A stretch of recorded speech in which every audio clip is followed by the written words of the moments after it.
team leaders, life coaches, team coaches, parents, teachers, strategy planners, anyone who needs to get people on the same page working toward the completion of a project, today's podcast is especially for you. Episode 3 was our first episode for leaders, teaching you how to use story as a tool for defining origin, values, and vision. This is our second episode, especially for leaders. Stay tuned for a breakdown of the archetypes within the hero's journey and how you can use them to make perfect sense of where and how you need your team, family, or group to move toward your final goal. In other words, leadership using the oldest and most reliable tool, story.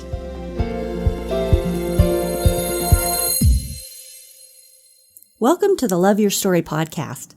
I'm Lori Lee, and I'm excited for a future together of telling stories, evaluating our own stories, and lifting ourselves and others to greater places because of the control we have over our stories. This podcast is about empowerment and giving you, the listener, ideas to work with in making your stories work for you. Power serves you best when you know how to use it.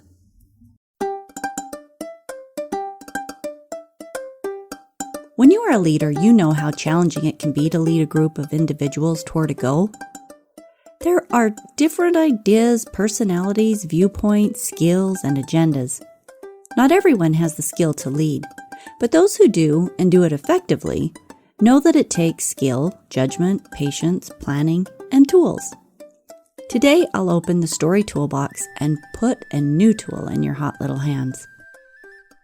Where do you need or want your team to go? Decide that first. Then it needs to be communicated to your team.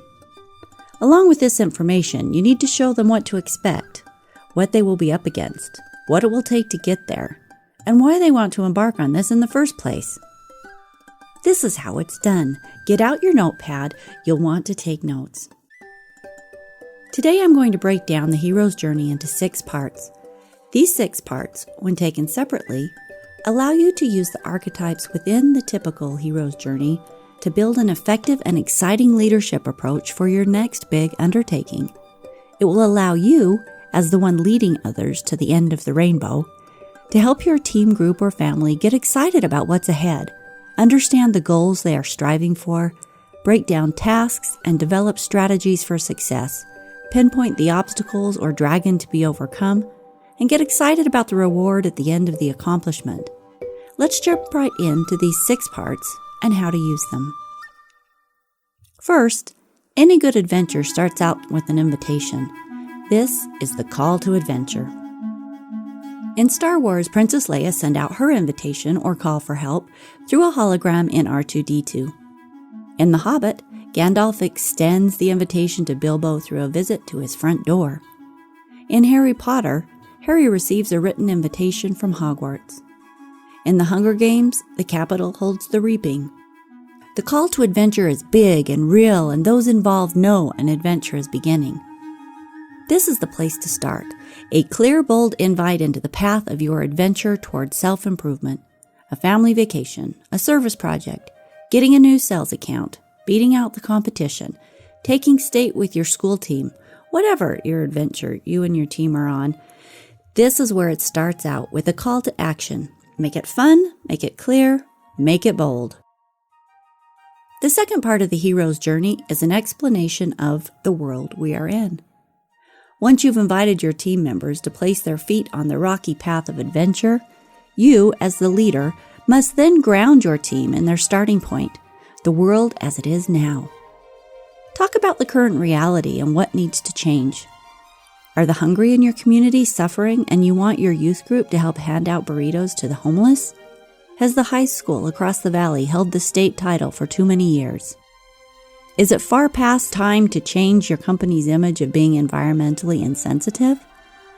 Let's start with the look at the way things are now, the realities of the world we stand in today, and why that's not okay anymore. The third part of the hero's journey is the hero. The hero enters the scene. Who is going to save us? We've discussed the problem to be solved. There's been a call to action. We know the state of the status quo. Who can we turn to overcome this dark and dreary space, to fight the dragon, To free the archetypical maiden? To save Middle-earth? Well, you are. Your team is the hero. This is where you discuss how to extract your greatest strengths, how to stack your team for a win, how to minimize and overcome weaknesses and capitalize on your assets. This is where your team gets to feel the urgency, the power within them, the excitement of what they can do. This is where we do the chest pounding and the bragging. This is where you help them see the heroes they really are and the heroes they can be. Enter the bad guy. What stands between your team and the better world you are after? Is it the competition? Is it old ways of thinking? Is it laziness? Is it not sharing the same vision? Is it bad habits? Is it Sauron, the orcs, the dark side, Voldemort, the Capitol, Donald Trump? Discussing the obstacle or obstacles to be overcome is part of the process. What are we up against? Let's say the name out loud, narrow our gaze, and find the weaknesses in the armor that we can exploit to overcome the antagonist. Without this fourth part of the hero's journey, there's no guarantee that everyone knows who the bad guy is, what you're trying to overcome. Talk about what stands between you and the prize. Discuss approaches for overcoming the menace. Name the opponent loud and clear. The fifth and most in-depth portion of the hero's journey is the journey itself. It's a good idea to talk up front about the journey you will all take together. The expected ups and downs, the long days on the path in the hot sun, the cold nights on the mountain ledge, the joyful moments around the campfire or moments in front of the sunrise. While it's not a good idea to preach too much gloom and doom, it is a good idea to acknowledge that journeys push you, test you, and try you. It's okay to know there's a good chance there may be moments of breakdown, but these can lead to breakthroughs. Here's the space to discuss plans and the strategy you want to implement as you step out onto the trail of your adventure. This is the place where you discuss the mountains you get to prepare to cross, the battles you see yourself stepping up to fight, and the approach you want to take in attitude and energy. Today we will step onto the path, each with their assignment to do X, each with a new attitude and heart about Y. Our motto is Z, and we will cross our first bridge next Tuesday. The last and final step in helping your team strategize is the better world. So when you get to the top of Mount Doom and throw in the ring, then what? When the Capitol has fallen, who takes over leadership? What happens after the Death Star blows up? This is the better world you and your team are working for. What is the real-life equivalent? Is it the new account you want to land and all the rewards and promotions that will come along with it? Is it the championship medal around your neck? Is it a closer family spending time and creating memories?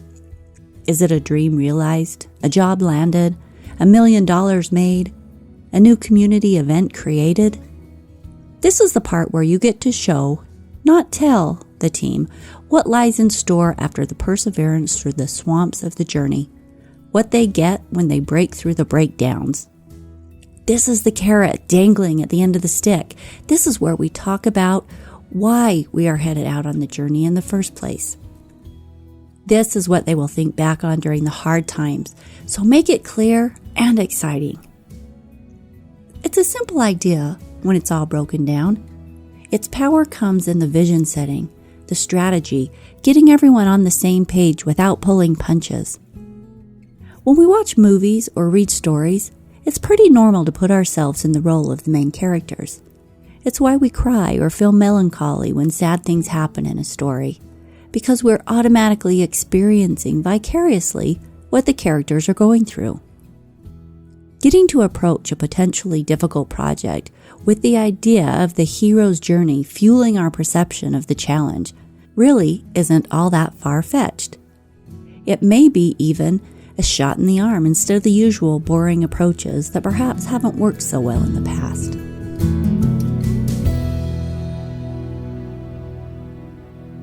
Whether you actually tell your team how you're mimicking the hero's journey is up to you, but following the same pattern still works, even if you don't tell them what you're doing. Let me share an example of what this might look like in action. I'm going to have fun with this approach and play it up. Again, you can present it to your team in any way that works for you. This is just an example. Today, there is a real estate team meeting. It's the end of December and time for their annual planning meeting for the coming year. Each team member strolls in, joking a little with one another, and they take their seats around the table waiting for the team leader to start. But it's not the usual beginning everyone is expecting. Instead, the team leader passes a sealed envelope to each person around the table. The letter reads as follows: Dear insert name. As you know, 2016 was a strong year for our team, but we came in third place in sales, missing our mark by $5 million in gross sales. This year, 2017, is going to be different. We need 10 additional clients this year with an average home sales price of $500,000, and we have 12 months to do it. You've been called to take this journey as a team into the limelight of the top sales team in the Helter Skelter Board of Realtors. Do you accept? As they finish their letters, the team leader starts a video.